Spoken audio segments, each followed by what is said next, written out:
হরি হরি বল। জয় জয় কৃষ্ণ প্রীতি প্রেমানন্দে হরি হরি বল।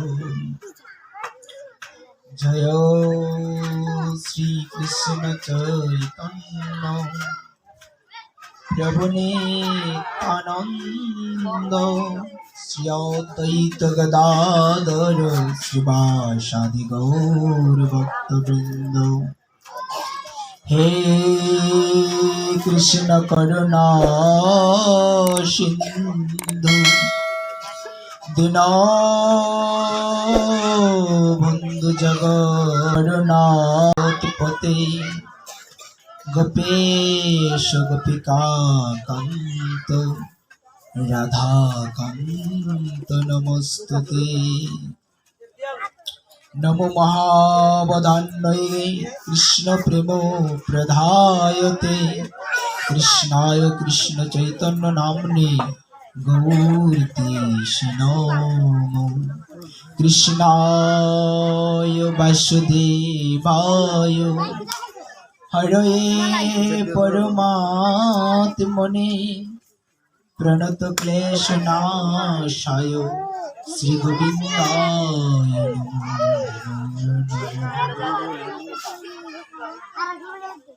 বন্দে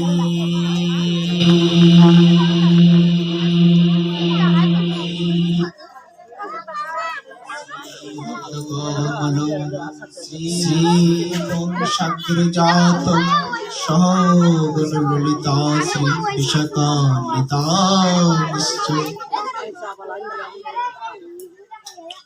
তপ্ত কাঞ্চন গৌরাঙ্গী রাধে বৃন্দাবনেশ্বরী বৃষভানুসুতাং দেবী প্রণমামি হরিপ্রিয়ে। ভঞ্চা কল্পতরুভ্যশ্চ কৃপা সিন্ধুভ্যেব চ পতিতানাং পাবনেভ্যো বৈষ্ণবেভ্যো নমঃ। সবি ভক্ত শনিবাস জনমে জনমে যেন হয় বিলাস। জয় গোসাই জবে ব্রজে কহিলাবাস রাধা কৃষ্ণের নিত্য লীলা করিলা প্রকাশ। মনের আনন্দে বল হরি বল ভজ বৃন্দাবন শ্রী গুরু বৈষ্ণব পদে মজা।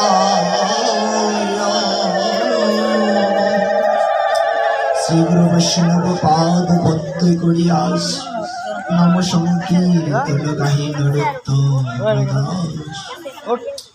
ওম শ্রীমদ্ ভগবদ গীতামর মন্ত্রস্য শ্রী ভগবানে বাচং বেদব্যাস ঋষিরষ্টবচন শ্রীকৃষ্ণ পরমাত্মা প্রজ্ঞাবাদং সিংহাসনে ইতি বীজং সর্বধর্মাণ পরিত্যজ্য মামেকং শরণং ব্রজ অহং তাং সর্বপাপেভ্যো মুক্তये সাধিমাশুচ। এতে কিলোকং শ্রীকৃষ্ণ প্রীতায়র্থং পাঠবিনিয়োগে। সবাই বলি হরে কৃষ্ণ কৃষ্ণ কৃষ্ণ হরে হরে হরে রাম রাম রাম হরে হরে। হরে কৃষ্ণ কৃষ্ণ কৃষ্ণ হরে হরে হরে রাম রাম হরে হরে। হরে কৃষ্ণ কৃষ্ণ কৃষ্ণ হরে হরে হরে রাম রাম হরে হরে। হরে কৃষ্ণ কৃষ্ণ হরে হরে হরে রাম রাম হরে হরে। জয় রাধে। শ্রী রাধে চাঁদপুর গ্রামের ভক্তবৃন্দের উদ্যোগে আজকের এই আয়োজিত মহতীয় ভাগবত অনুষ্ঠানে আজকে যারা এখানে সবাই উপনীত হয়েছেন আমি আপনাদের রাতুল চরণে বৈষ্ণব জ্ঞানে আমি কোটি কোটি দণ্ডবোধ নিবেদন করছি। বাঞ্ছা কল্পতরু বিশ্ববে বাসিদ্ধির্ভৈব চ পতিতানাং পাবনেভ্যো বিষ্ণুবেভ্যো নমঃ। যাহাদের অশেষ কৃপায় প্রচেষ্টায় আজকের এই এত সুন্দর অনুষ্ঠানটি আয়োজিত হয়েছে, আমি সেই সকল ভক্তবৃন্দের চরণে আমি প্রণাম জানাচ্ছি। আমার আরাধ্য গুরুদেব পাটকিশোর বাবাজি মহারাজের চরণে। আজকে যারা উপনীত হয়েছেন আপনারা সবাই হচ্ছেন পরম সৌভাগ্যবান। কৃষ্ণ কথা যেখানে আলাপন করা হয়, যেখানে কীর্তন করা হয়, সেই কৃষ্ণ কথা শ্রবণ করার জন্য যারাই ছুটে আসে তারাই হচ্ছে অতীব সৌভাগ্যবান। ভগবান তাদের উপরই কৃপা বর্ষণ করে। এই জগতে তিন প্রকারের জীব রয়েছে, নিত্য বদ্ধ জীব, বন্ধন মুক্ত জীব, মুক্ত জীব। তাহলে তিন প্রকার জীবের মধ্যে দুই প্রকার জীব ভগবানের কথা শ্রবণ করার জন্য ছুটে আসতে পারে। কারা তারা? যারা বন্ধন থেকে মুক্ত, কোনো বন্ধন, কোনো শৃঙ্খল, কোনো মায়া, কোনো মমতা যাদেরকে আবদ্ধ করতে পারে না, তারাই ভগবানের কথা শ্রবণ করার জন্য ছুটে আসে, তাই না? একটা বৃক্ষ ইচ্ছে করলে কিন্তু ভগবানের কথা শ্রবণ করার জন্য এই জায়গায় হেঁটে আসতে পারবে না। পারবে? পারবে না। কিন্তু আমার মতো জীবকে, আপনার মতো জীবকে ভগবান সে কৃপাটা করেছেন। তাহলে আপনারা হচ্ছেন বন্ধন মুক্ত জীব। আর মুক্ত জীব কারা? যারা ভগবত ভজন করে অচিরেই ভগবানের সান্নিধ্য লাভ করে প্রেমামৃত আস্বাদন করিতেছেন, তারা হচ্ছেন বন্ধন মুক্ত জীব। আর যারা মায়ার সংসারে হাবুডুবু কাচ্ছে, ভগবানের কাছে আসতে পারছে না, সাধুর কাছে আসতে পারছে না, কৃষ্ণ কথা শ্রবণ করতে পারছে না, তারা হচ্ছে নিত্যবদ্ধ জীব। তারা কখনো মুক্তি পাবে না। এজন্য কৃপাটা ভগবানের কাছ থেকে লাভ করে নিতে হয়। কৃপা শব্দের অর্থ করিয়ে পাওয়া। আমাকে কিছু করতে হবে, যদি না করি তাহলে আমি কিন্তু পাবো না। আজকে যে আপনারা এখানে সবাই এসেছেন পরম সৌভাগ্যবান। এই প্রশ্নটা বিভীষণ করেছিলেন শ্রীরামচন্দ্রকে, যে প্রভু গো, কৃষ্ণ কথা শ্রবণ করার জন্য কারা ছুটে আসে? তখন শ্রীরামচন্দ্র বলেছিল, বিভীষণ, ভগবত কথা শোনার জন্য তারাই আসে যাদের এই জগতে সংসার বন্ধন নাশ হওয়ার সময় হয়ে যায়, যাদের উপর আমার কৃপা বর্ষিত হয়, যারা সাধুগুরু বৈষ্ণবের কৃপা প্রাপ্ত হয়, তাই ভগবত কথা আস্বাদন করার জন্য ছুটে আসে। তাই গৌরব। তাই আপনারা হচ্ছেন বন্ধন মুক্ত জীব। আমি আপনাদের চরণে প্রার্থনা রাখছি, আজকে আপনারা যে আমাকে ভালোবেসে এত সুন্দর একটা উঁচু আসনে বসিয়েছেন, জানি না আমি সেই আসনের যোগ্যতা অর্জন করেছি কিনা।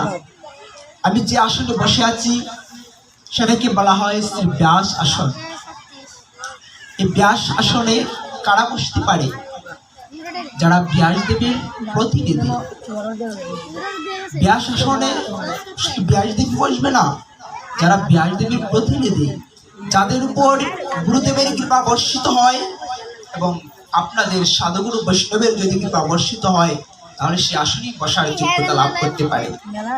কিন্তু আমি যে আপনাদেরকে কৃষ্ণ কথা আলাপন করে আপনাদেরকে যে প্রেম দেব, সেই শক্তি আমার নেই।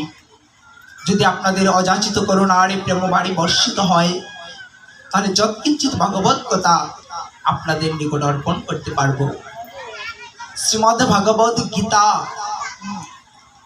এটা ভগবান কর্তৃক যে গান, এটা সঙ্গীত। গীত শব্দের অর্থ সঙ্গীত, তাই না? কিন্তু ভগবান যে গান গেয়ে গিয়েছেন, অর্জুনকে উপলক্ষ করে কেন গেয়ে গিয়েছেন? কার জন্য? অর্জুনকে। গীতাটা কেন আমাদের জীবনে এতটা প্রয়োজন? আমি প্রাথমিকভাবে একটা আলোচনার মাধ্যমে আমি গীতার অধ্যায়ে প্রবেশ করতে চাই। জয়রাধে, আপনারা যদি আমাকে অপরাধ যদি না দেন। তো শ্রীমদ্ ভগবত গীতার প্রকৃত পরিচয় আমরা অনেকেই জানি, যে সেটা হচ্ছে সমস্ত উপনিষদের সারাধিসার। সমস্ত উপনিষদের সারাধিসার ভগবান ক্ষুদ্র আকারে ছোট্ট করে অর্জুনকে কয়েক মিনিটের মধ্যে শুনিয়েছিলেন। সেই 700 শ্লোক, এখানে 574টি শ্লোক হচ্ছে ভগবান শ্রীকৃষ্ণের, আর 85টি শ্লোক হচ্ছে অর্জুনের জিজ্ঞাসা, আর একটি হচ্ছে সঞ্জয়ের শ্লোক, 40টি হচ্ছে সঞ্জয়ের শ্লোক, আর একটি হচ্ছে ধৃতরাষ্ট্রের শ্লোক। তাহলে সর্বমোট হচ্ছে 700 শ্লোক। তাহলে ভগবান শ্রী গীতার গান গেয়ে গিয়েছেন, কার জন্য গেয়ে গিয়েছেন? আমাদের জীবের জন্য। জীব যারা এই জগতে এসেছে তারা যেন আমার কাছে ফিরে যেতে পারে। এটা হচ্ছে জীবন পথে চলার তরি মন্ত্র, যে মন্ত্র ছাড়া আমরা নদীরে পারাপার হতে পারবো না, যে মন্ত্র ছাড়া আমরা মনুষ্য জনমকে পরিচালনা করতে পারবো না। এটা হচ্ছে আমাদের একটা সংবিধান। আজকে আমি গ্রামে জন্মগ্রহণ করেছি, সেই গ্রামে বাস করতে হলে সেই গ্রামের আইন কানুন নিয়ম নীতি সমাজ ব্যবস্থা সবকিছু আমাকে মেনে চলতে হবে। ঠিক তেমনি ভাবে আমি যে জড়জাগতিক জীব, আমি যে মায়াবদ্ধ হয়ে আছি, আমি কিভাবে কোন পন্থা অবলম্বন করলে আমি মায়া থেকে মুক্ত হতে পারবো, আমি ভগবানের কাছে যেতে পারবো, আমার জীবনময় সংগ্রাম কিভাবে চালাতে পারবো, সেটা যদি আমরা গীতা পাঠ যদি না করি আমরা জানতে পারবো না। গীতা এমন একটি গ্রন্থ যাহা প্রতিটা জীবের অজ্ঞান অন্ধকার দূরীভূত করে দেয়। প্রতিটা শ্লোক, গীতার এক একটি শ্লোকের ব্যাখ্যা, তর্জমা, মহিমা পুরাণে উপনিষদে ভাগবতে নিয়ে যেতে পারে। ভগবানের এক একটি কথার প্রমাণ, কারণ ভগবান যে গান গেয়ে গিয়েছেন, কথা বলে গিয়েছেন, তার প্রমাণ কোথায়? তার প্রমাণ হচ্ছে ভাগবত উপনিষদ। কারণ একটি কথা বলতে গেলে একটা প্রমাণ থাকতে হবে। ভগবান যে বলে গিয়েছেন যে অর্জুন তুমি চিন্তা করো না, আমি আমার ভক্তকে রক্ষা করব, আমার ভক্ত কোনো নষ্ট হয়ে যাবে না। তাহলে ভগবানের ভক্ত কারা? যারা ভগবানকে জানতে চায়। আমি যদি ভগবানকে যদি না জানতে পারি তাহলে ভগবানের ভক্ত হতে পারবো? অর্জুন যদি না জানতেন তাহলে কি ভগবানের কাছে নিজেকে আত্মসমর্পণ করতে পারতো? সাংখ্য যুগের সপ্তম শ্লোকে অর্জুন ভগবানের কাছে আত্মসমর্পণ করেছেন না? কিভাবে আত্মসমর্পণ করেছে? যে আমি কিছুই জানি না, কার্পণ্য দশাপাত স্বামিতাং ধর্ম সমুচিতা যস্রে সন্নিস্থ তন্মে শিষ্য স্নেহং সন্মাং তাং প্রপন্ন। আমি কার্পণ্য জনিত দুর্বলতার প্রভাবে কি কর্তব্য বিপদ হয়ে গিয়েছি। আমি আমার কর্তব্য সম্বন্ধে আমি জানি না, আমি কে আমি জানি না। আমি সর্বতভাবে তোমার শরণাগত, তুমি দয়া করে আমাকে শিক্ষা দাও। তাহলে কি বলছে? আমি সর্বতভাবে তোমার শরণাগত। তাহলে প্রথমে আমাদের কি করতে হবে? ভগবানের কাছে নিজেকে আত্মসমর্পণ করতে হবে। আমরা যে প্রতিটা ভগবত আসরে এসে আমরা যে দুবাহু তুলে আত্মসমর্পণ করি, কেন? ভগবানকে নিজেকে সঁপে দিই। আজকে যে আমরা কিন্তু সবাই উপনীত হয়েছি, আমরা এসে দুবাহু প্রসার করে ভগবানের কাছে সমস্ত কিছু সঁপে দিয়েছি যে প্রভু আমার বলতে জগতে কিছু নেই, সবই তো তোমার। তাহলে তো আমার এত ঘোরাঘুরি কেন? আমরা যদি কোনো জায়গায় ভগবান কথা আস্বাদন করতে বসি তাহলে বিভিন্ন কথা মনে পড়ে যায়। কেন সেটা? সেটা হচ্ছে মায়ার পীড়া। পীড়াটা কেন আসে? কোত্থেকে আসে? বা আমার স্বরূপ কি? কেন আমি তো দুঃখ পাচ্ছি? কেন তো কষ্ট পাচ্ছি? আমার গতি কি? আমার কাকে ভজন করা উচিত? আমি কার কাছে গেলে প্রেম পাবো? এগুলা যদি গীতা যদি না পড়ি তাহলে আমরা জানতে পারবো না। তাহলে আপনাদের কাছে নিবেদন রাখছি, এজন্য প্রতিটা জায়গায় গীতা পাঠের আয়োজন করা হয়। আজও সেই জায়গায় গীতা পাঠের আয়োজন করা হয়েছে। তো আপনারা তত্ত্বজ্ঞানী, তত্ত্বদর্শী, মহতীয় ভাগবত ভক্ত, আপনারা সিদ্ধান্ত করবেন আমি এখানে কোন অধ্যায়ের শ্লোক আমি পাঠ করব। জয় রাধে, শ্রী রাধে।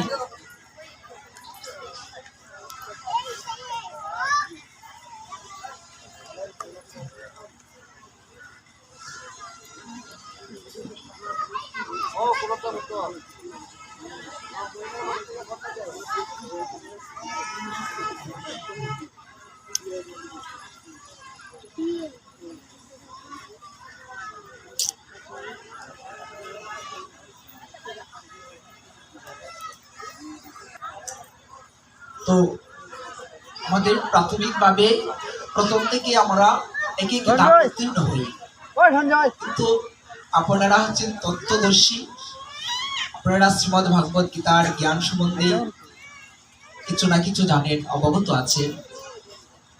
তো আজকে আপনারা আমাকে যে আদেশ করেছেন শ্রীমদ্ ভাগবত গীতা পাঠ করার জন্য, আপনারা আমার উপর সমস্ত বাড়াবার ছেড়ে দিয়েছেন।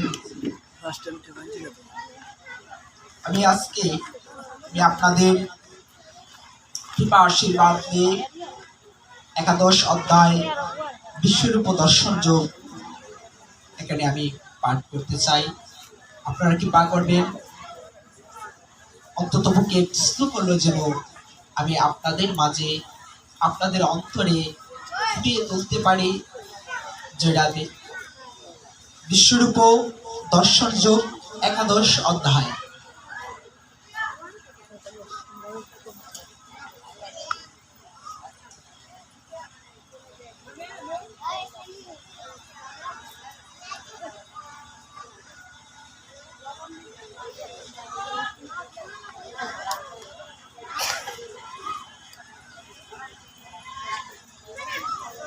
জয় রাধে।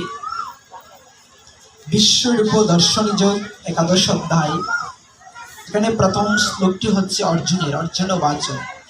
অর্জুন ভগবানকে জিজ্ঞাসা করছেন, মধানগ্রহায় পরমং ভোজ্যং দাত্মা সংগীতম যত্তায়ুক্তম বচস্তেন মহয়াহম বিগত মামম।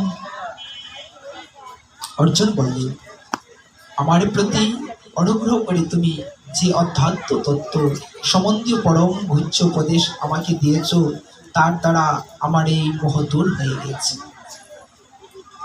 তুমি যে অধ্যাত্ম, যে জ্ঞান আমাকে প্রদান করেছ, তার দ্বারা সমস্ত অন্ধকার, সমস্ত মোহ আমার দূরীভূত হয়ে গিয়েছে। তার মানে ভগবানের যে অধ্যাত্ম জ্ঞান, যে কথা, যে নির্দেশ, যেটা শ্রবণ করার পরই আমাদের মোহ অন্ধকার দূরীভূত হয়ে যায়। তাহলে ভগবানের কথা কি শক্তি, কি পাওয়ার। তাহলে কি বলছে যে আমার মোহ দূর হয়ে গিয়েছে। মোহ মানে কি? মায়া, মমতা। তাহলে কি অর্জুন যে যুদ্ধে নিযুক্ত হয়েছে এবং যুদ্ধ করার থেকে যে বিরত হয়ে যাচ্ছে, সেটা কি মায়ার কারণে, মোহের কারণে? আমরা যে সংসারী কর্ম করে যাচ্ছি, আমরা যে বিচার করতে ভুলে যাচ্ছি, সেটা কি আমাদের মোহের কারণে, আমাদের মমতার কারণে? মমতা, মোহ হচ্ছে একটা কুয়াশার চন্দ্রের মতো। কুয়াশা থাকলে পরে যেমন কোনো কিছু দেখা যায় না, ঠিক তেমনি ভাবে আমরা যখন মোহে কোনো কিছুর প্রতি জড়িয়ে থাকবো, কোনো কিছু স্পষ্ট দেখতে পাবো না, আমরা কোনো কিছু বিচার করতে পারবো না। এর জন্য প্রথমে এই মোহটাকে দূর করতে হবে। একটা হচ্ছে মোহ, মোহকে দুই ভাগে ভাগ করা হয়েছে। একটা হচ্ছে মায়া আর একটা হচ্ছে মমতা। মায়া কি? আমার আত্মীয় স্বজন, ভাই বোন, সন্তান, তাদেরকে দেখলে পরে আমার কি আসে? একটা মায়া আসে, সেটা হচ্ছে মায়া। মমতা কি? এই দেহের প্রতি যে আমার ভালোবাসা, দেহ দুর্বল হয়ে যাচ্ছে, দেহকে সুন্দর করে রাখতে হবে, দেহ বৃদ্ধ হয়ে যাচ্ছে, আমার যৌবন শক্তি বাড়াতে হবে, সেটা হচ্ছে মমতা। এই দুটো জিনিসকে পরিত্যাগ করতে হবে। কারণ এই মোহ আমাদেরকে এমন ভাবে আবদ্ধ করে রেখে দিয়েছে আমাদের স্বরূপকে পর্যন্ত বলে দিয়েছে। আমাদের স্বরূপ কি? জীবের স্বরূপ কি? জীবের স্বরূপ হয় নিত্য কৃষ্ণ দাস আর তটস্থা শক্তি ভেদাভেদ প্রকাশ। তাহলে আমাদের স্বরূপ হচ্ছে আমরা জীবের কৃষ্ণ দাস। তাহলে আমরা যে আমাদের পরিচয় দিচ্ছি, আমি একজন পুরুষ, আমি একজন মহিলা, আমি একজন ব্রাহ্মণ সন্তান, আমি একজন বালক পরিবারের সন্তান, উচ্চ বংশীয় সন্তান, তাহলে কি সেটা কি আমার পরিচয়? না। এই যে অধ্যাত্ম জ্ঞান আমাদেরকে কি পরিচয় দিচ্ছে? যে না, সেটা আমাদের পরিচয় নয়। আমাদের স্বরূপ হচ্ছে আমরা ভগবানের নিত্য দাস। আমরা হচ্ছে জীবাত্মা। জীবাত্মার করণীয় কি?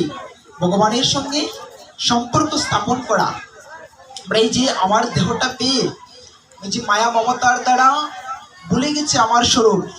এই যে জগতে আমার কি করণীয়, আমার কি কর্তব্য, আমি কি করলে মায়া থেকে মুক্ত হতে পারবো, আমি কি করলে আমি শান্তি পাবো। আমি তো সবাই গ্রস্ত হয়ে একে অপরে আমরা অশান্তি ভোগ করছি। যে ভগবান যে আমাকে ত্রিগুণাত্মিকা মায়ার দ্বারা পরিচালনা করছেন, যে ত্রিগুণাত্মিকা মায়া সত্য রজতম তিনটি গুণ আমাকে বেঁধে রেখে দিয়েছে। এই তিনটি গুণ থেকে আমি যদি উত্তীর্ণ না হতে পারি, তাহলে কি আমি কি ভগবানের চরণে শরণ নিতে পারবো? পারবো না। আমার যদি সত্য গুণের প্রতি লালসা থাকে, আমার সুখ অনুভব করার শক্তি থাকবে, যে আমাকে সুখ অনুভব করতে হবে, আমাকে পুণ্য অর্জন করতে হবে, তা না হলে আমাকে শাস্তি পেতে হবে। এটা হচ্ছে একটা লালসা, সুখের লালসা। সত্যগুণ যেটা জ্ঞানের প্রকাশ, যেখানে জ্ঞানের দ্বারা জানা হয়, কিন্তু জানার পর যদি লালসা থেকে যায়, আপনি যদি সত্যগুণের মধ্যে যদি রয়ে যান, তাহলে তিনটা গুণের মধ্যে একটা গুণ আপনাকে আবদ্ধ করে রেখে দিয়েছে। রজগুণ, আপনার জ্ঞান আছে কিন্তু আসক্তি রয়েছে, আপনি কোনো কিছু পালন করেন না। আমি অনেক কিছু জানি কিন্তু কোনো কিছু আমি পালন করি না, সেটা হচ্ছে রজগুণ। তমগুণ, তম শব্দের অর্থ হচ্ছে অন্ধকার। আমি মায়ার দ্বারা এতটা আচ্ছন্ন হয়ে আছি, আমি সবকিছু অন্ধকার দেখতে পাচ্ছি, আমি কোনো কিছু বিচার করতে পারছি না আমার কোনটা করা শ্রেয়। একটা হচ্ছে প্রেয়, একটা হচ্ছে শ্রেয়। প্রেয় হচ্ছে যেটা অল্প সময়ের মধ্যে সাধিত হয় আবার হারিয়ে যায়, আর শ্রেয় হচ্ছে সেটা যেটা হচ্ছে দুঃসাধ্য, অতি কষ্টে লাভ করা হয়, যেটা কখনো হারিয়ে যায় না, সেটা হচ্ছে শ্রেয়। তাহলে কোনটা আমার পক্ষে শ্রেয়? আমি যদি ভগবত গীতার আলোকে যদি প্রকাশিত না হই, তাহলে জানবো কেমন করে যে আমার স্বরূপ যে ভগবানের নিত্য দাস? আমি যে ত্রিগুণাত্মিকা মায়ার দ্বারা পরিচালিত হচ্ছি, কিভাবে সে মায়া থেকে উত্তীর্ণ হব? আমাকে কি জড়জগতে আবদ্ধ হয়ে থাকলে চলবে? চলবে না। কারণ জড়জগতে রয়েছে কি? দুঃখ কষ্ট, তাই না? যে জায়গায় গেলে কোনো দুঃখ কষ্ট নেই, আমাকে সে জায়গায় যেতে হবে। এখানে কি রয়েছে? এখানে রয়েছে জড়তা, জন্ম মৃত্যু জড়া বিধি। তাহলে যে জায়গায় জন্ম রয়েছে, মৃত্যু হবে, আমাকে জড়ে পড়তে হবে, মৃত্যু হতে হবে, আমাকে মৃত্যু লাভ করতে হবে। তাহলে এই জায়গায় আমি কেন থাকবো? যেখানে রয়েছে আহার নিদ্রা মৈথুন ভয়, আমি জায়গায় কেন থাকবো? তাহলে আমি যাবো কোথায়? আমি যাবো কোথায়? দেহ ছেড়ে চলে যাব? তাহলে ভগবান যে শ্রীমদ ভগবত গীতা প্রদান করে গিয়েছেন, তার তো গীতার প্রয়োজন নেই। কখনো প্রয়োজন আছে যখন আপনি এই চারটি থেকে মুক্ত হতে পারবেন। আহার নিদ্রা মৈথুন ভয় প্রতিটা জীবের মধ্যে রয়েছে, রয়েছে না? একটা ছাগল কি আহার করে না? সে কি নিদ্রা যায় না? তার কি মৃত্যু ভয় নেই? রয়েছে। একটা মানুষের কি মৃত্যু ভয় নেই? রাস্তা দিয়ে হেঁটে যাচ্ছে, বৃষ্টি হচ্ছে, যদি বজ্রপাত হয় মৃত্যু হয়ে যাবে। গাড়িতে চড়ছে, যদি অ্যাক্সিডেন্ট হয়, যদি তার মৃত্যু হয়, সেটা একটা ভয়। হ্যাঁ, আমি আজকে ঢাকা থেকে এসেছি, আমার গাড়ির দুবার অ্যাক্সিডেন্ট হয়েছে, আমার ভিতরে কি ভয় কাজ করেনি যে আমার মৃত্যু হবে? তাহলে চারটা জিনিস তো প্রতিটা জীবের মধ্যে রয়েছে, আমার মধ্যে রয়েছে।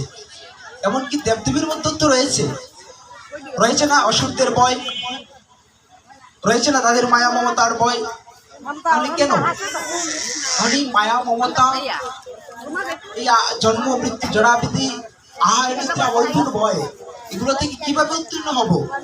উত্তীর্ণ হওয়ার একমাত্র রাস্তাই হচ্ছে ভগবত ভজন করা, সাধু সঙ্গ করা, যে সঙ্গের প্রভাবে, যে শক্তি অর্জনের মাধ্যমে আমরা এই জড়জগতের বন্ধন থেকে আমরা মুক্ত হতে পারব।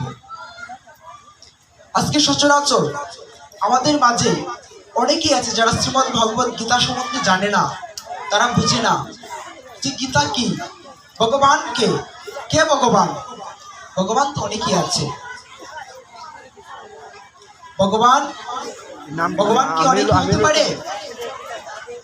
আজকে আমি যদি উপনিষদ গীতা যদি না পড়ি, তাহলে আমি ভগবানের স্বরূপ, আমার স্বরূপ জানবো কেমন করে?